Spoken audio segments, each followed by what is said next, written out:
George Kirby.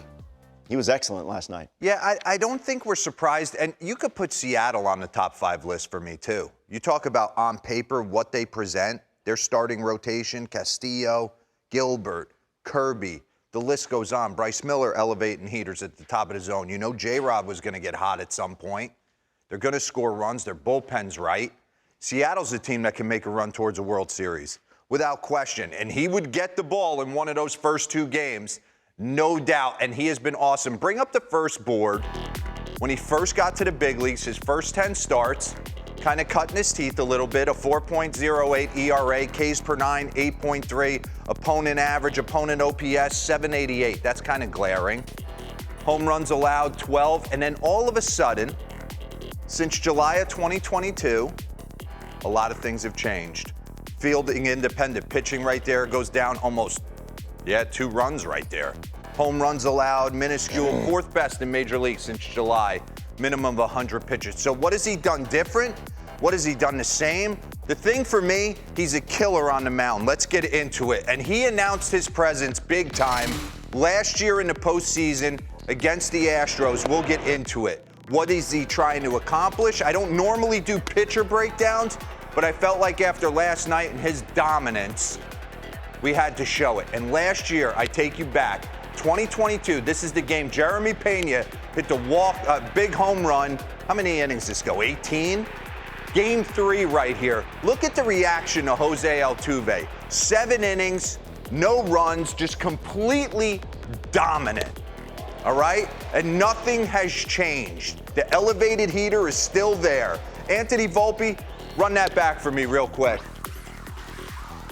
He could throw 1,000 of these to him right now. And there's just no way the way he sets up, drops his hands, and is working from this position that he can get to this pitch. You can see where Murphy's set up. Like, give it to me a little bit up in the zone.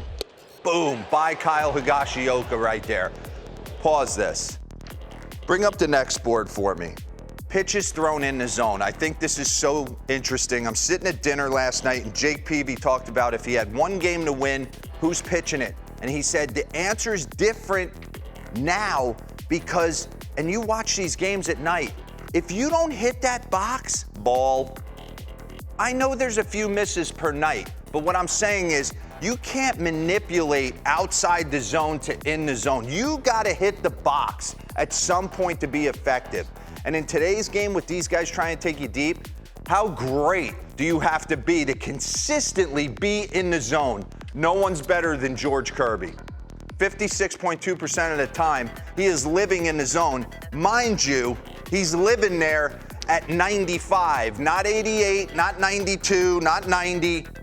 Him and Darvish got big velo in the zone, and nothing changed last night. Back to the video. First pitch strikes all night long. Boom, didn't matter if it was curveball, heater away. Boom, 97, that's a 2-seamer. That's a 4-seamer, and we're gonna get into it. So just a steady diet of forcing you to be on go from jump, or he's gonna beat you right here. I like those uniforms. Pause it. You like those units? Yeah, I really do. But he has changed his arsenal a little bit. We're gonna get into it. We talk about having weapons to different quadrants. You can't just possess a 4-seam, you gotta work a 2-seam in there as well. Take a look at this. Completely never threw a 2-seam sinker. So it was 4-seam 50% of the time, and this was eliminated. Now, 62% of the time, you have to make up your mind. He's got 2 different fastballs. He's got elevated 4-seamer, and he's got sinker. Cutter's disappeared. Cutter's gone. Let me add a slider.